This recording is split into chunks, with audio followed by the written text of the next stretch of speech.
Y mientras tanto anunciamos que vamos a proceder con nuestro quinto bloque, va a ser un bloque muy corto, le pido a los expositores, acá tienen un cronómetro, van a tener 10 minutos para cada una de sus intervenciones.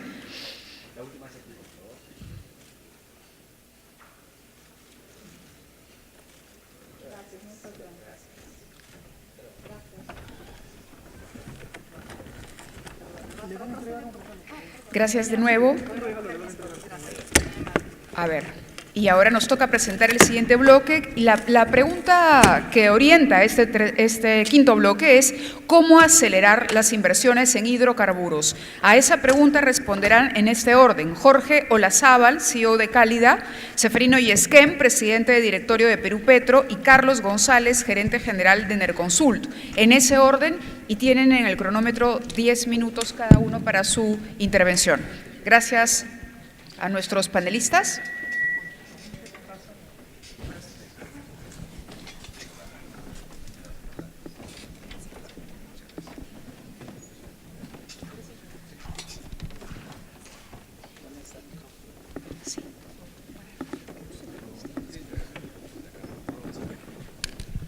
Bueno, muchas gracias.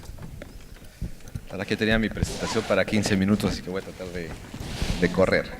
11, bueno. No, gracias, Tomás. Bien. Bueno, yo les voy a hablar, les voy a compartir. La verdad es que la experiencia que tenemos en Cálida. Cálida es la empresa distribuidora de gas natural que tenemos la concesión de Lima. En gas natural, para los que no están familiarizados de repente ando con la industria, es muy similar a la eléctrica en cuanto a la cadena de valor. Existe la parte de producción, que es la misma equivalente a la generación en electricidad. Luego el transporte, que es la transmisión de electricidad, y finalmente la distribución en gas natural, que es la distribución de electricidad. Es decir, nosotros lo que hacemos es llevar el gas natural vía tuberías a todos los hogares, residencias, restaurantes, las generadoras eléctricas, ¿no? A todos los clientes, a todos los usuarios finales que tienen gas natural. Eso hacemos nosotros, somos una empresa distribuidora, ¿no? Somos la empresa distribuidora más grande del país, y como les comentaba, lo que yo quiero ahora es compartir con ustedes nuestra experiencia, o sea, cómo hemos venido. Creo que es importante ver la curva de crecimiento que hemos tenido a lo largo de todos los años que tenemos la concesión, y qué pasa pronto, ¿no? A raíz de una serie de cambios normativos, y cuál va a ser el impacto realmente, que ya comenzamos, ya estamos a pocos meses de que se dé, ¿no? Y esto básicamente por la misma razón de la que todos hemos estado conversando, es un tema regulatorio, ¿no? Cambios en la regulación y otros más, que al final lo que están haciendo pues es desincentivar las inversiones, con todo el impacto que esto trae luego en el país y en la población. Bien, entonces aquí para comenzar brevemente, nosotros somos, como les comentaba, Cálida tenemos dos accionistas, el principal es el Grupo de Energía de Bogotá. Astrid estuvo un poco antes que yo y ha hablado ya bastante de lo que es el Grupo de Energía de Bogotá. Es un grupo que tiene 122 años y está metido tanto en el sector del gas natural como lo que es electricidad, en Colombia, en Guatemala, en Perú y en Brasil. Es un grupo muy grande y especializado en estos dos sectores. Y el otro es el Grupo Promigas, que es otro grupo también que está metido tanto en distribución, sobre todo más en distribución y transporte de gas natural, también colombiana. Ambas tienen el 100% de lo que es Cali.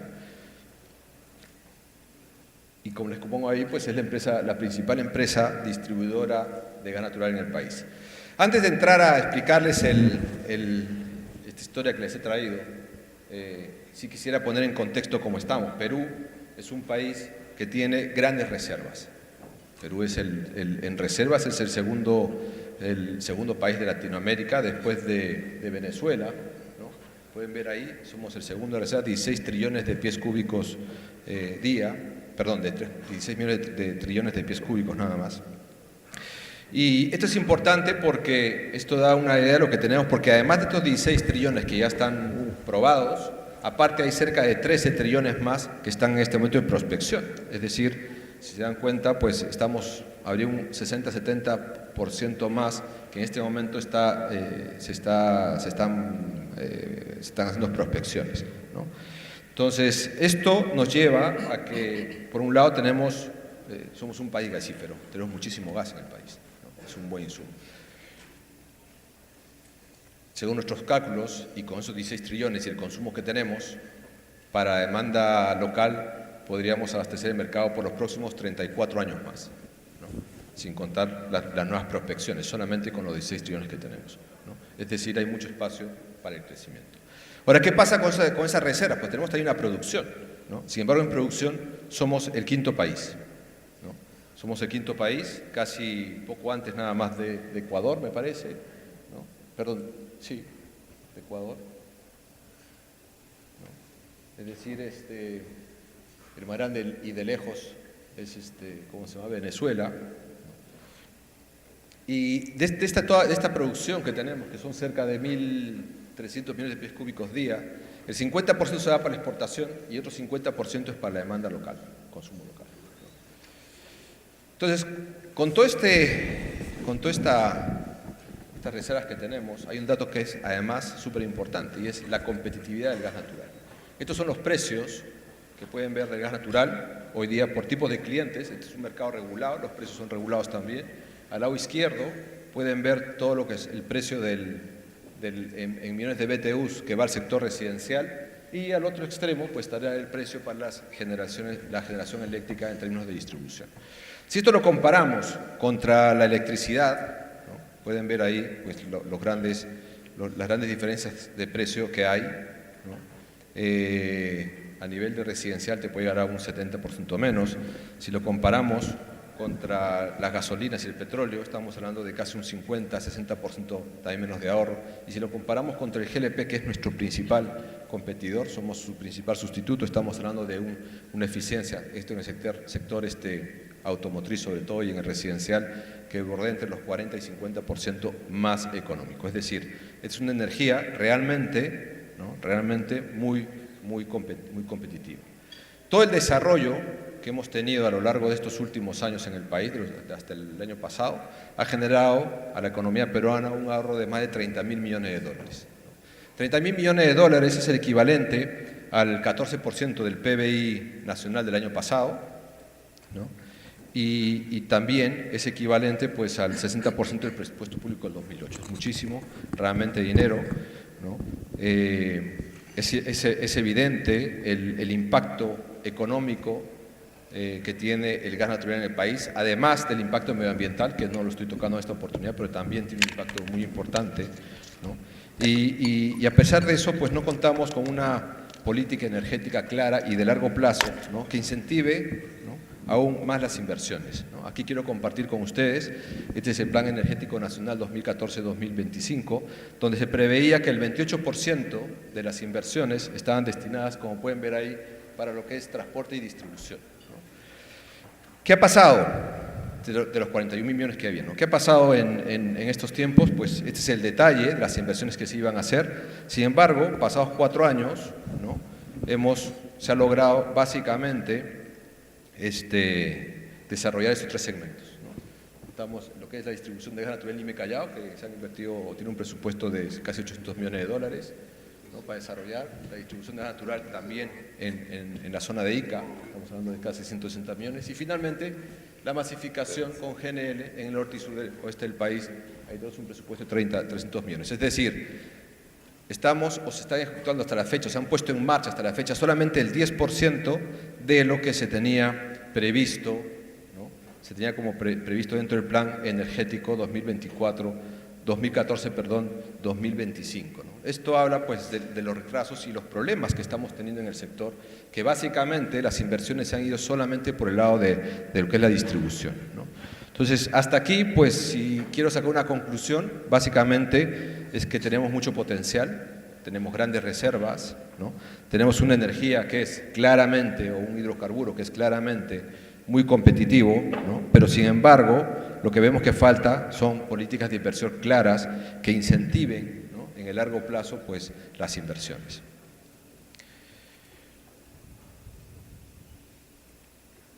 Hoy día, como les comentaba hace un momento, pues las inversiones en red de distribución son el motor de la masificación del gas natural, ¿no? Cuando hablamos de masificación, estamos hablando de llegar a más clientes. Eso es la masificación. Cuando el Estado dice la masificación es política de Estado, está pensando en que hay que llegar a la población principalmente. ¿Y a qué población? A la población de menos recursos, a las poblaciones más necesitadas. Nosotros vemos el proceso de masificación efectivamente, y lo que estamos haciendo, más del 90 y muchos % se va, de los nuevos clientes que hacemos, se van a los sectores más necesitados, ¿no? Y hay un porcentaje mucho menor que se va para el comercio, la industria, ¿no? O la generación eléctrica, que también es importante porque a través de estos grandes llegar a una industria, a un restaurante o a una generadora eléctrica, por ejemplo, con una energía tan económica, pues lo que estamos generando al final es progreso. Hay mucho ahorro que se da aquí y ese ahorro lo que permite es que las empresas sigan invirtiendo, sigan creciendo, se vuelven más competitivas. Y eso es súper importante y eso les trae el gas natural. Y en el tema de masificación, lo que hacemos es, al tener un producto también tan económico comparado, por ejemplo, con el GLP, que es su principal competidor, ¿no? Le damos una energía que le cuesta menos del 50% de lo que tiene hoy día, ¿no? Entonces, ¿qué estamos haciendo con eso? También progreso, pero además, sobre todo si son familias de menos recursos, que es una preocupación además del Estado, lo que estamos haciendo es llevarles calidad de vida. Y esto es muy importante también, porque con los ahorros que tiene esta población, el día de mañana pueden o mejorar su alimentación o pueden acceder a otras comodidades que ellos no tienen, por ejemplo, aunque parezca mentira, el agua caliente, ¿no? Uno se va a un cono y las familias no tienen agua caliente, se van con agua fría o simplemente cocinan en una hervidor el agua y con eso se van bañando con todos los riesgos y problemas que trae, ¿no? El tener acceso al gas natural en residencias justamente trae este beneficio, ¿no? Una continuidad, una seguridad. Cocinan con la mitad de plata y con otra mitad pues es una termagas, con lo cual estamos mejorando y llevando progreso y mejora de calidad de vida para la población. Y eso es lo que hacemos. El plan de desarrollo del gas natural, ¿no?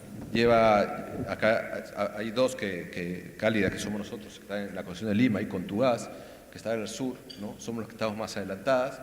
Nosotros tenemos ya más de 700.000 usuarios a la fecha conectados, 700.000 viviendas que son cerca de 3.300.000 personas beneficiadas en el departamento de Lima. Luego está Contugás, que tiene también 54.000 usuarios, estamos hablando más o menos de 150.000 personas beneficiadas. El año pasado, es una industria relativamente nueva y eso es importante tenerlo presente. El año pasado, a fines del año 2017, entraron en operación 2 nuevas concesiones, ¿no? La del norte, Huavi, que tiene los departamentos de Cajamarca, Chiclayo, Trujillo, Lambayeque y hasta Piura, ¿no? Y en el sur está Gas Natural Fenosa, que tiene los departamentos de Arequipa, Tacna y Moquegua, ¿no? Estas concesiones todas tienen los mismos problemas que tenemos nosotros en Lima. Bien. De hecho, la concesión de Naturgy, que es la que está al sur, ¿no? Hace poco, hace unos meses, decidió ya no seguir avanzando en el desarrollo de redes. Ellos tenían como objetivo hacer 10.000 redes a fines del próximo año y producto de estos cambios normativos y que al final pues no reciben una respuesta que les satisfaga, sobre todo en el sentido que no están recuperando sus inversiones, pues simplemente hace 2 meses pararon las operaciones, no están haciendo más redes porque ya en verdad han cumplido el presupuesto, las obligaciones que tenían hasta el próximo año y se han dedicado simplemente a abastecer gas. Esas son las consecuencias que tenemos hoy día con la regulación. ¿Qué está en camino? Pues está la Sierra Central, 7 ciudades están en licitación, hace pocas semanas salió esto, es toda la Sierra Central realmente, y luego tenemos los departamentos de Piura y Tumbes también que están en pleno proceso de licitación. Es decir, esta es una industria pues relativamente nueva, ¿no? Que estamos en pleno proceso recién de desarrollo, ¿no? Entonces es importante sentar bases, ¿no? Claras, de largo plazo, para que los inversionistas pues puedan, ¿no? Apostar por esto y realmente conseguir que el país se desarrolle en temas de gas natural. Nosotros tenemos la concesión de Lima. La concesión de Lima pues tiene 11 millones de habitantes, casi 1/3 de la población peruana, ¿no? Son 34% ahí de la población. Tenemos una capacidad de distribución de 420 millones de pies cúbicos día. Hoy día el tubo está casi al 60%, hay mucho por ahí todavía para llenarlo. Este es el trazo que sigue en Lima, ¿no? Y luego una concesión por 30 años, bajo un contrato BUT hasta el año 2033, con renovaciones pues 10 años, 30 años más, ¿no?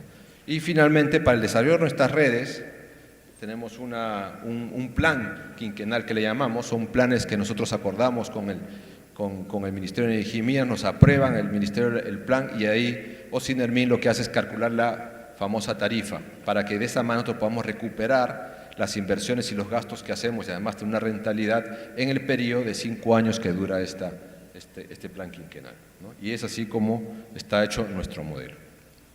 Estos son nuestros resultados. Yo les decía, ¿qué es lo que hemos venido haciendo? Porque es importante ver de dónde venimos también y a dónde vamos a terminar, dónde vamos a terminar pronto, ¿no? Entonces, en temas de inversión, por ejemplo, este año, las columnas de abajo representan las inversiones anuales, ¿bien?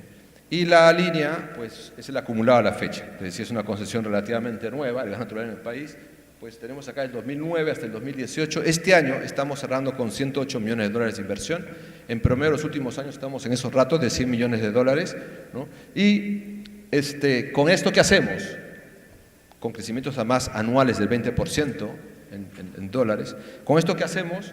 Pues infraestructura, desarrollamos redes. Hoy día ya tenemos cerca de 10.000 kilómetros de redes en la ciudad de Lima. Bien. Esto, para que tengan una idea, es el equivalente a recorrer la distancia, el litoral peruano, Tacna-Tumbes, 4 veces con redes, para que tengan una idea cuántas redes hemos metido en la ciudad de Lima. Y con ello, ¿qué hemos hecho?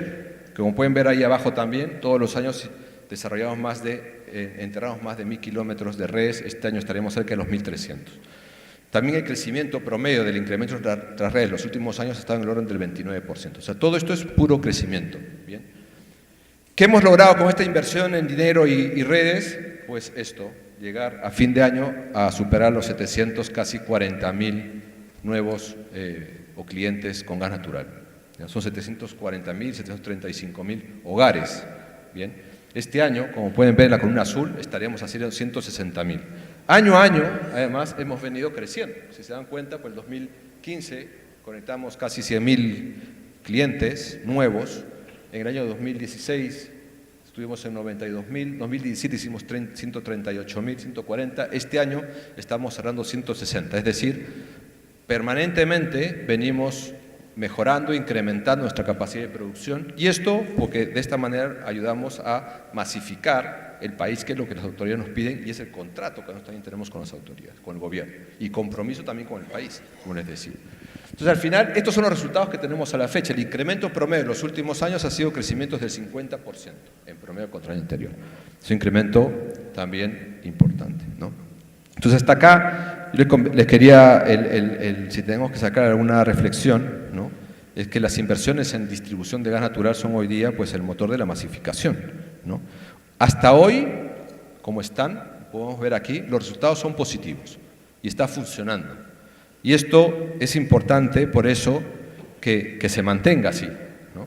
Este es un resumen que lo voy a pasar rápido, los clientes que tenemos por sector. Atendemos estos 5 sectores de clientes. El principal, como pueden ver al lado izquierdo, son básicamente las residencias, donde está la mayor cantidad de clientes, pero también tenemos comercios, industrias, automoción y la generación eléctrica.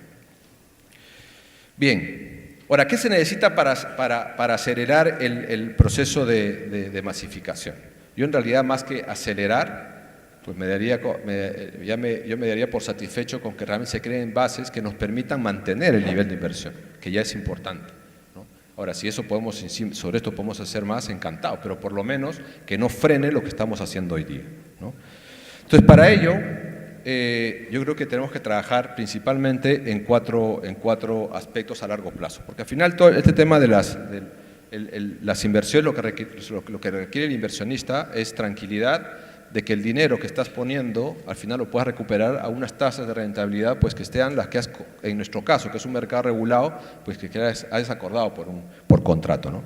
En ese sentido, es para nosotros fundamental la estabilidad jurídica, ¿no? Para garantizar las condiciones, ¿no?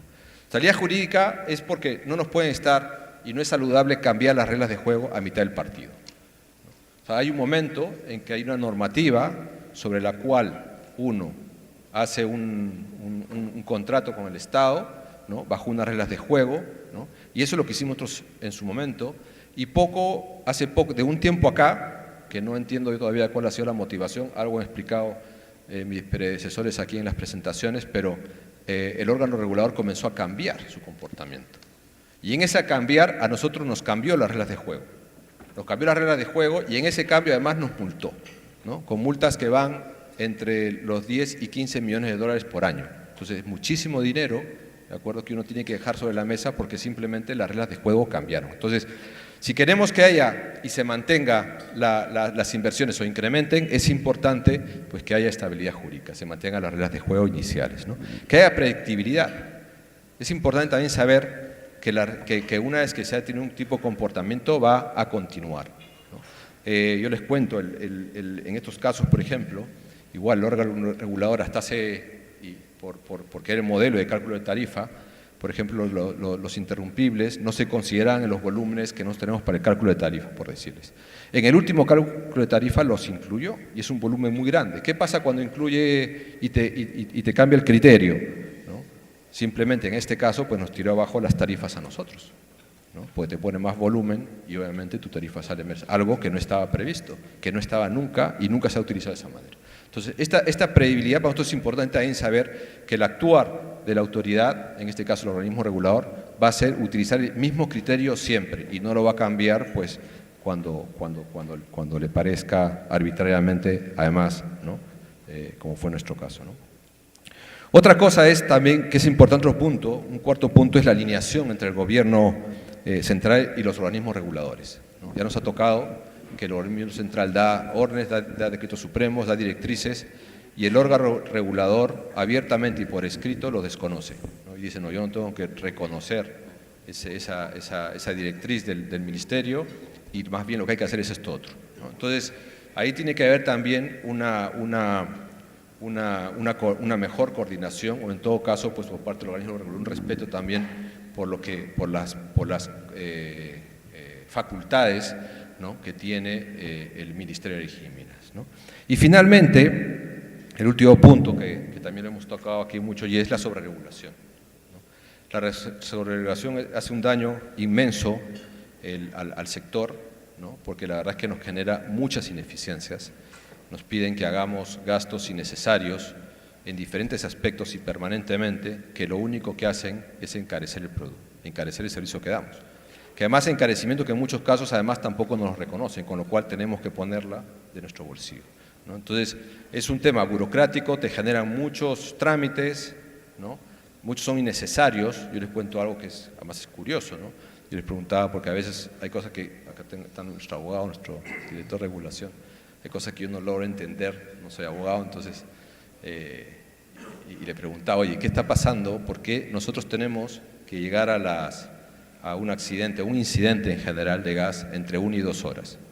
Nunca ha pasado nada, es lo que siempre se ha hecho hace pues, 13 años. Y es un tiempo razonable en Lima, ¿no? O sea, llegar en menos de 1 hora, ¿no? O 1 hora y media con el tráfico que hay, entenderán, es muy imposible. De hecho, para nosotros poder llegar en esos tiempos tenemos una serie de flotas de trabajadores por diferentes lugares para poder cubrir la ciudad. El gas natural en general es seguro, porque como es muy liviano, cuando hay una fuga automáticamente se disipa en el aire. Bien, entonces tiene esa ventaja también. ¿Qué sucede? Arbitrariamente, de unas a primeras nos bajan los tiempos y ahora nos dicen que tenemos que atender en media hora, ¿no? Entonces dicen media hora, pero ¿para qué? O sea, ¿qué accidente ha habido? ¿Qué fatalidad ha existido? ¿Qué situación hemos cubierto adecuadamente, ¿no? Porque hacerlo en media hora, o sea, parece simple, pero es que eso implica triplicar o más la infraestructura que tenemos. Innecesariamente, eso encarece el servicio, ¿no? Entonces, es una tras otra que permanente va viniendo por temas de sobreregulación que yo creo que es momento, honestamente, ya de comenzar a reflexionar seriamente, sobre todo por parte de las autoridades, en este caso el órgano regulador, si lo que está haciendo, hasta qué punto está sirviendo para mejorar las condiciones de seguridad o realmente ya está generando un freno en las inversiones, ¿no?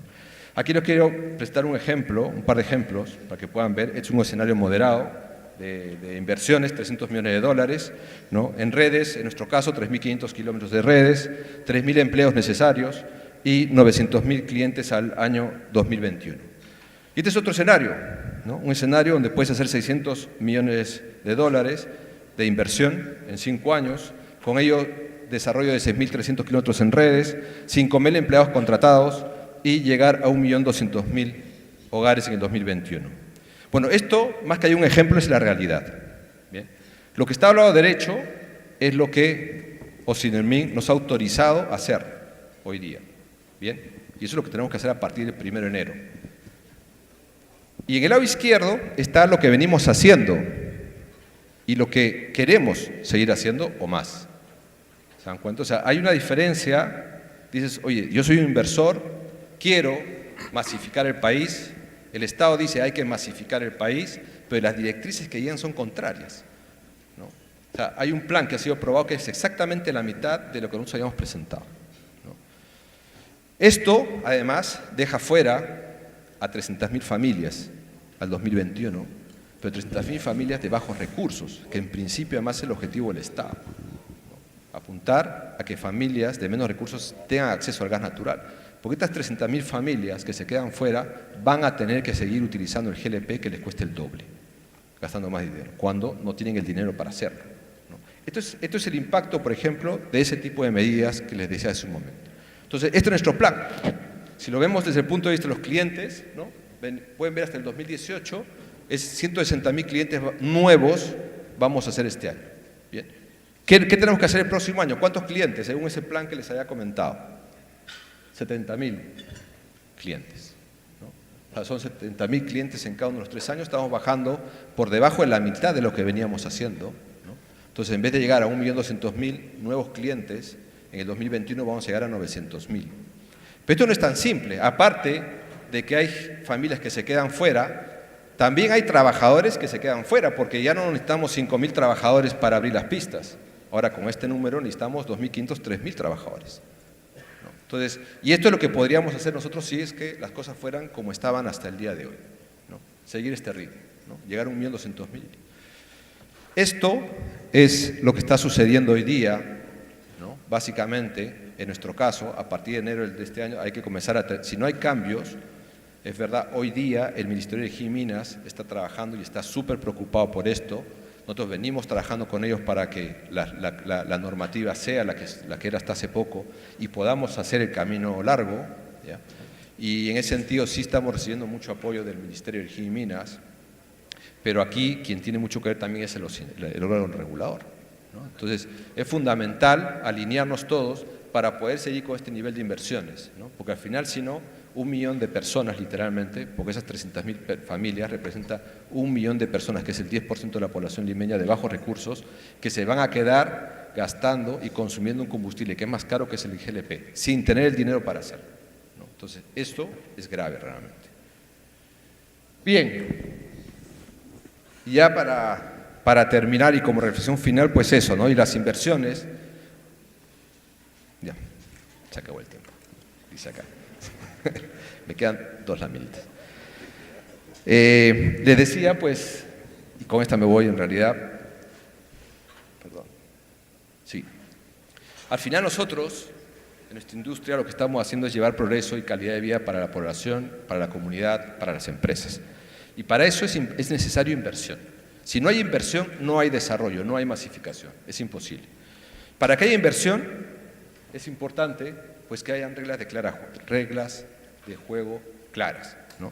Que se piense, que haya una regulación eficiente, que esté pensada en el mediano y largo plazo, y que esté pensada para incentivar la inversión, como ha sido hasta hace poco tiempo en realidad, ¿no? Y con eso, pues nosotros, y yo creo que la mayoría de empresas que estamos en el sector de distribución de gas natural, pues estaríamos en condiciones de seguir invirtiendo y creciendo en el sector. Muchas gracias, señores.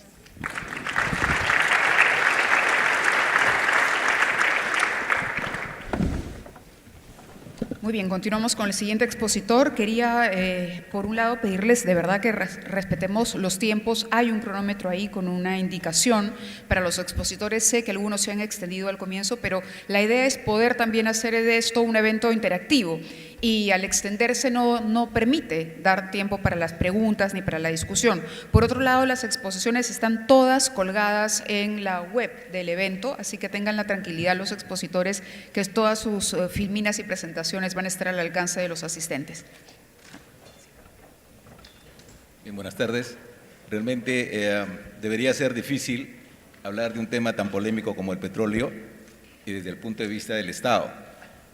pero desde hace 5 meses hemos asumido un rol en Perú Petro diferente, apoyado por gente valiosa que tenemos ahí, aún en minoría. Hemos iniciado un cambio importante en la industria, que creemos tiene que partir por lo que expresaron los mineros hoy día, reconocer que la energía es absolutamente estratégica para el desarrollo del país, no solamente para la minería, sino para todas las industrias. Ese mismo sentimiento que tienen los mineros deberíamos extenderla a la sociedad. Debería ser un sentimiento de los peruanos el ser autoabastecidos por petróleo. Nosotros cada vez importamos más petróleo y sin embargo tenemos reservas en el país. Brasil sufrió un cambio importantísimo, pero a partir de eso, de que la sociedad reconoció que era importante que Brasil produzca su mismo petróleo. Nosotros creemos en Perú Petro que sí es posible volver a producir 100.000 barriles por día. De todo lo que hemos escuchado hoy día, quiero quedarme con los mensajes positivos que se nos ha dado, con la finalidad de ir generando cambio. Ok, creo que hemos hablado en exceso que nuestros principales problemas en el petróleo son la accesibilidad a los recursos, cada vez es más difícil por la regulación, por la falta de inversión. Por otro lado, somos un país cuya competitividad ha disminuido en los últimos años. Hoy los grandes capitales en petróleo se van a otros países, el Perú apenas capta el 2% de la inversión en América Latina. Los problemas sociales y ambientales han crecido, producto de muchas cosas, y no solamente por parte de la acción del Estado, sino también, hay que decirlo, por mal comportamiento de algunas empresas. Yo creo que hacia futuro no deberíamos hablar de remediación para nuevos lotes. Deberíamos hablar de dar un lote en mejores condiciones, con que la sociedad y el ambiente cerca a nuestras operaciones esté mejor que cuando empezó la explotación de petróleo. Y por otro lado, los ingresos han disminuido tanto para el Estado como para las empresas. ¿Qué es lo que planteamos en Perú Petro? Primero, tenemos que partir de lo que dije anteriormente, de reconocer que tenemos que aprovechar de manera sostenible todos los recursos que tenemos en nuestro país. El petróleo y el gas son recursos importantes y hay que usarlos, hay que impulsar el aprovechamiento, hay que llevarlos a esos sitios más pobres que todavía siguen generando energía con bosta y carbón. Para ello, tenemos que hacer dos cosas: mejorar la accesibilidad a los recursos y, por otro lado, un comportamiento social y ambiental realmente bueno, realmente tangible. Es difícil cuando vamos a hacer participación ciudadana para iniciar nuevos contratos, difícil encontrar un diálogo razonable con la sociedad, porque lo que más se quejan no es del petróleo, de lo que se quejan es que no tienen agua, que no tienen luz, que no hay puertos, que no hay muelle. Y todas esas cosas son consecuencia de la mala distribución de la riqueza que ha generado el petróleo en el país. Creo que es necesario ver cómo se está distribuyendo el canon, pero más cómo se está distribuyendo, cómo se está usando el canon. Eso no es responsabilidad de Perú Petro, pero sí es una responsabilidad del Estado de saber y seguir cómo se está usando el canon. Nos hemos puesto una meta para saber a dónde queremos llegar de 100.000 barriles por día. Hoy lo hemos encontrado hace algunos meses en 41.000 barriles. Hoy ya estamos en casi 50.000 barriles, producto del lote 192, pero creemos firmemente que es posible llegar a 100.000 barriles hacia el 2023. Para ello, hemos definido 3 ejes estratégicos en Perú Petro, que nos va a guiar para ir resolviendo y para ir poniendo en valor nuestros recursos. Primero, maximizar la recuperación de petróleo y gas de los campos que ya están en actual explotación, viendo cada una de las variables que hacen posible la producción, para ver qué variable hay que remover y hacer posible que de estos campos que ya están produciendo obtener el máximo valor. Por otro lado, y esto es preocupante, existe un conjunto de campos descubiertos hace más de 10 años que no están puestos en contexto de valor. Esto clasificado según la industria como recurso contingente, nos dice que es contingente porque existe una contingencia que hay que removerla. Una contingencia no puede ser infinita. Y aquí vuelvo a decirlo, casi toda mi experiencia es en una empresa privada y tengo apenas 5 meses en el Estado y encuentro, y lo digo con toda libertad, que hay algunas empresas que les gusta estar en fuerza mayor. Está bien, el precio bajó, tenemos que cuidar los capitales, pero ya el precio recuperó a un nivel y tenemos que recuperar la inversión.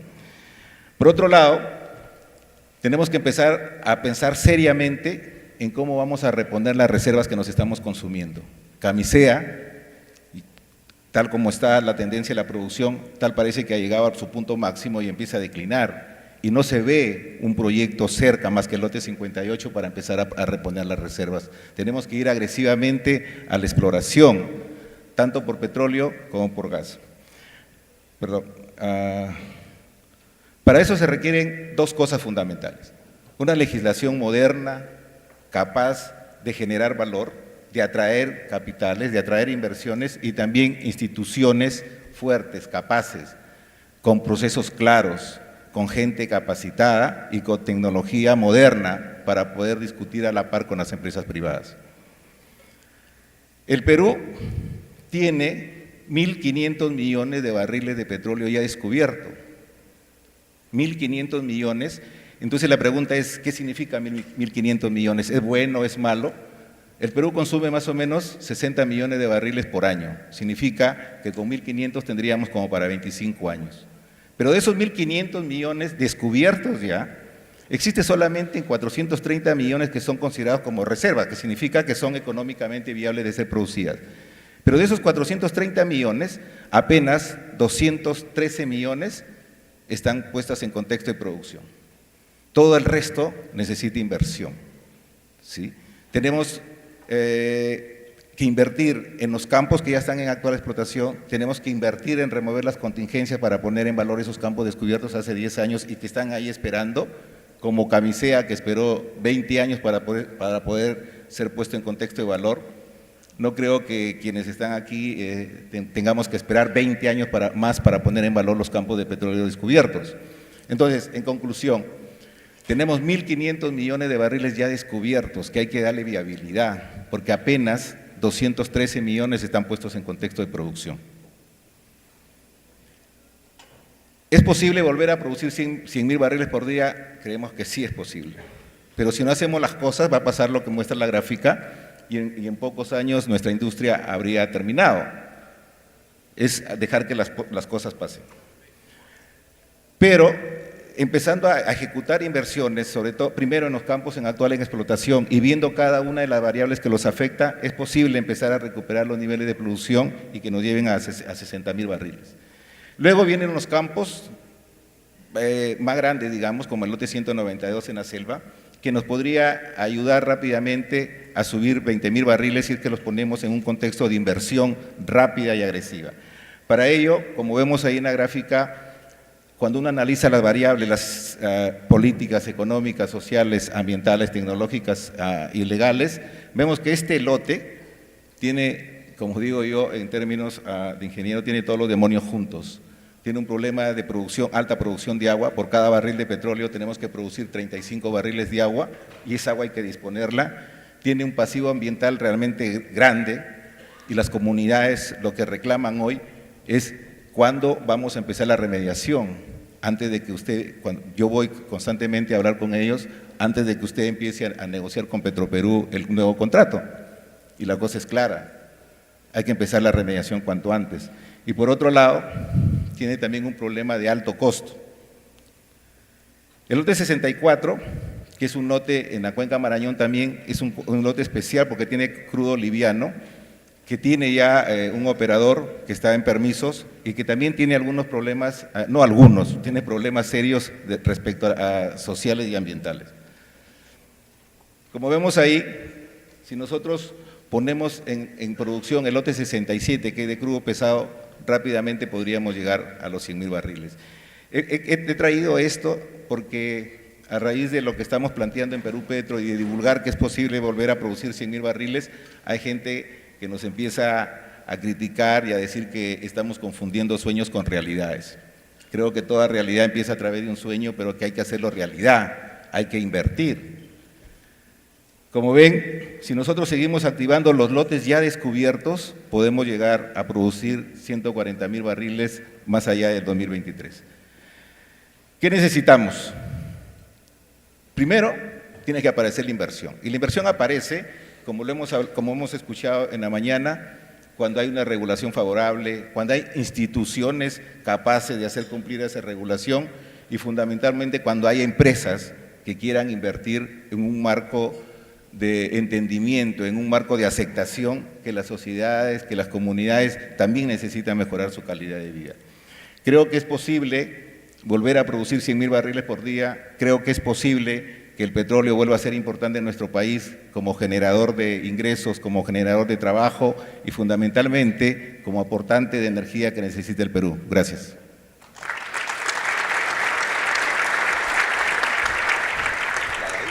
¿Puede haber un doble aplauso para el segundo expositor que ha respetado el tiempo, por favor?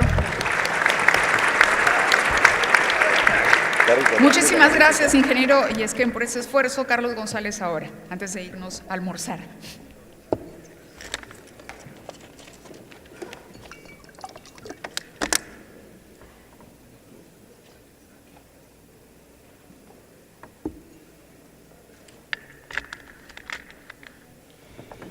Bueno, ya, buenas tardes. Gracias, Anthony, por la invitación. Ya se ha dicho bastante y yo voy a ir de frente a la yugular.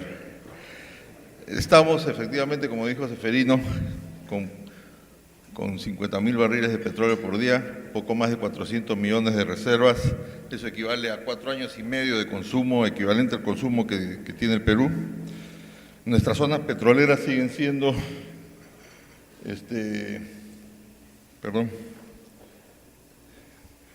Nuestras zonas petroleras siguen siendo el noroeste y la selva, un poco deprimidas por los problemas que han habido, el desplome del precio, el problema del oleoducto, etc. ¿Cómo estamos? Estamos definitivamente mal, muy mal. Hemos dejado de ser competitivos, eso es lo peor. El mundo petrolero es un mundo esencialmente competitivo. Tendríamos que preguntarnos, por ejemplo, por qué en Colombia está Shell, ExxonMobil, está Total, ConocoPhillips, o empresas que estuvieron en el Perú y ya no están, como Emerald, Interoil, etc. ¿Por qué en Uruguay está Shell, ExxonMobil, Statoil, Total, Impex, Tullow? Es decir, en Uruguay, que no tiene pedigrí petrolero, hay empresas de ese nivel. ¿Por qué en Brasil? Bueno, en Brasil hay Presal, podría decir, justificarse, pero ¿por qué están empresas tan grandes? ¿Por qué en Nicaragua está Statoil, está Union Oil? O al revés, ¿por qué no le preguntamos a las empresas por qué prefieres irte a Malasia? ¿Por qué te vas a Colombia? ¿Por qué te vas a Chile? Conoco tiene sucursal en Chile. Conoco es chilena, van a decir alguien acá, pero así es. Conoco está en Chile y no está en el Perú. Tenemos, en el año 2014, en el Día de la Energía del año 2014, se hablaba ya de las cosas que se tenían que hacer. El 2014 se hablaba de restablecer el Decreto Supremo 017, que estableció las regalías mínimas del 5%.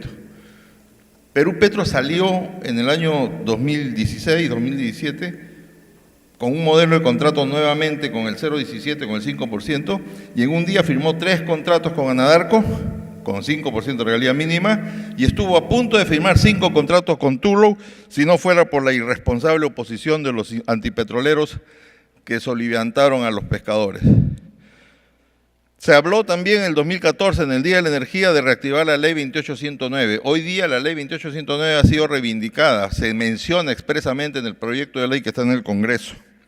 Se recomendó revisar o dejar sin efecto el procedimiento que tenía Perú Petro interno para calificar empresas petroleras. Se modificó. Ahora hay un nuevo procedimiento que puede ser todavía revisado y mejorado. Se habló del fortalecimiento de Perú Petro para ponerlo en competencia con la NH de Colombia, con la NP de Brasil, con otras entidades. Se recomendó la modificación de la Ley Orgánica de Hidrocarburos, se recomendó la modificación de los reglamentos, del modelo del contrato, se sugirió una ley de regalías. En fin, en el Día de la Energía del 2014, respecto al fortalecimiento de Perú Petro, se sugirió que se excluya a Perú Petro del FONAFE. No tiene ninguna razón de ser que Perú Petro esté en el FONAFE. Así como Salud está fuera del FONAFE, como Petroperú está fuera del FONAFE, como las empresas de las universidades están fuera del FONAFE, como las empresas de las municipalidades están fuera del FONAFE, Perú Petro, que no hace inversiones, que no reparte utilidades, que solamente supervisa y negocia contratos, ¿por qué está en el FONAFE? Hay lo cierto es que ya esta vez hay un proyecto de ley en el Congreso, que estaba a punto de debatirse en el Pleno del Congreso, si no hubiera sido por la infortunada observación que hizo el Ministerio de Energía y Minas al proyecto. Y yo quiero centrarme en ese tema, en las observaciones que ha hecho el Ministerio de Economía y Finanzas al proyecto de ley. Yo puedo entender que la pesca negra sea enemiga de las actividades petroleras, porque a la pesca negra, a la pesca ilegal, a los que queman jurel en lugar de anchoveta para hacer harina de pescado, a los pescadores ilegales no les gusta la actividad petrolera en el mar, porque no les conviene una actividad económica formal en su zona de trabajo. Yo puedo entender que a la tal ilegal le resulte incómoda la actividad petrolera. Yo puedo entender que al narcotráfico en la selva le resulte también molesta la actividad petrolera.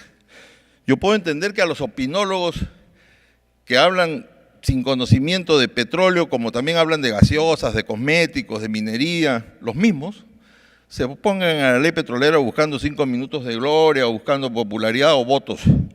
Pero lo que yo no puedo entender es que el Ministerio de Economía y Finanzas se oponga a la ley, a la modificación de la ley y con los argumentos que ha utilizado. Y es más, remitiendo un oficio al Congreso que evidentemente no ha sido consultado con técnicos petroleros. Y si fue consultado con técnicos petroleros, los engañaron. Dice el MEF, y he puesto en imagen lo que dice el MEF en su oficio. Dice el MEF, por ejemplo, que el equilibrio de las regalías recaudadas y el canon proveniente de las regalías está a cargo de Perú Petro. El equilibrio entre el canon y la regalía está a cargo de Perú Petro. La Constitución política dice que el canon se paga con el total de ingresos y rentas que percibe el Estado por la explotación de recursos naturales. El total de ingresos y rentas. En ninguna parte dice que se paga solo con las regalías. ¿En qué ley dice que el canon proviene de las regalías, como dice el Ministerio de Economía y Finanzas?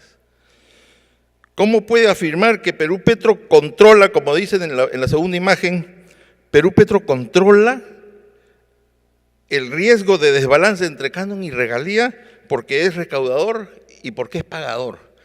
Es recaudador y es pagador porque la ley lo mandó, pero no quiere decir que él sea responsable del financiamiento, del pago de la regalía. Eso es como pensar que el recibidor pagador de un banco es responsable de pagar el cheque aunque no haya plata en el banco. Los argumentos que usa el Ministerio de Economía y Finanzas son totalmente deleznables. Créanme que siento vergüenza de estos argumentos. Y son tan descabellados que el Ministerio de Economía y Finanzas se olvidó. ¿Y de qué equilibrio de canon y regalía habla? Se olvidó que, por ejemplo, en el año 99, el Decreto Supremo 062/99 estableció la regalía mínima de 10% para camisea, por debajo del canon. Felizmente que los postores estaban por encima de 35, pero el Estado pensó, puede ser que 15% de base sea muy alto y bajaron a 10%. En el año 2000, hubo un decreto supremo, el 15/2000, que estableció regalías de 5% y 10% para el Zócalo, por debajo del canon. Y estos decretos fueron refrendados por Economía y Finanzas. En el año 2003 se dio el decreto supremo 017 con regalía de 5%, refrendado por Economía y Finanzas, 5% por debajo del canon. En el año 2003 se dio la ley 28/109, en cuyo artículo 3 dice que para operaciones no convencionales se pueden acordar regalías por debajo de los mínimos, o sea, incluso por debajo del 5%. Y esto es ley. Otra observación que hace Economía y Finanzas referida a la renegociación de regalías. La ley dice que Perú Petro está autorizado a renegociar regalías de los contratos que están en curso. El proyecto de ley autoriza la renegociación de regalías y ese proyecto de ley evidentemente lo hace con criterio técnico y con criterio económico. El MEF observa aduciendo que ello puede involucrar un menor ingreso para el Tesoro Público. Definitivamente esta observación ha sido hecha solo por sentido común. No se consultó con ningún ingeniero, con ningún economista petrolero.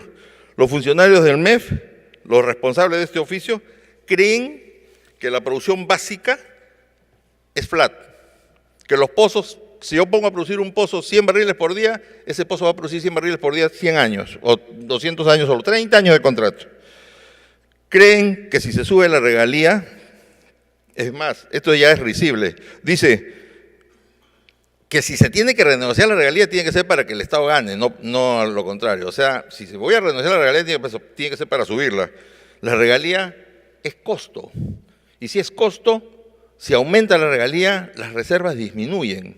Si las reservas disminuyen, la producción disminuye. Si hay menos producción, hay menos regalía, hay menos impuestos, hay menos canon, hay menos empleo. Este gráfico nos permite ver, la curva de arriba es la curva de un pozo cualquiera. En cualquier parte del mundo, ese es el comportamiento de la producción de un pozo. Conforme declina el pozo, en la curva de abajo van a ver cómo el costo va subiendo conforme la producción va bajando. ¿Y es por qué? Porque hay un gran componente del costo fijo que se distribuye cada vez entre menos producción. Llega un momento en que se llega al punto rojo que se llama el límite económico. En ese momento se cierra el pozo, a menos que le bajemos el costo de producción. Si le bajamos el costo de producción, el pozo puede seguir produciendo un tiempo más. Eso se llama alargar la vida útil del pozo. Eso es lo que propone la ley. Yo entiendo también que el Estado tiene que ver las regalías y los tributos, es su obligación. Pero tiene que entender que mientras que el impuesto a la renta grava el resultado, la regalía se paga antes de saber el resultado. Es lo primero que se paga. Pero un Estado responsable, un Estado con sensibilidad, tiene que preguntarle primero a Perupetro cuál va a ser el impacto de tu proyecto upstream, el impacto socioeconómico de tu proyecto upstream. Antes que pensar en las regalías, ¿cuánta generación de empleo va a producir? ¿Cuánto va a favorecer al índice de desarrollo humano, al índice de progreso social, a la PEA de la región, al PBI de la región y del país? Eso es lo que hace un Ministerio de Economía y Finanzas con sensibilidad, no un Ministerio de Economía y Finanzas economicista, crematístico, que está pensando solo en la recaudación. Yo confío que en la Comisión de Energía y Minas se va a debatir esto y se va a aclarar estos puntos que el Ministerio de Economía y Finanzas, desgraciadamente por ignorancia, ha observado. Lo que sí me queda claro es que la visión del Ministerio de Economía y Finanzas es como al que le preocupa cuántas semillas hay en una manzana, mientras que al Ministerio de Energía y Minas y a Perupetro le preocupan cuántas manzanas se pueden producir de una semilla. Muchas gracias.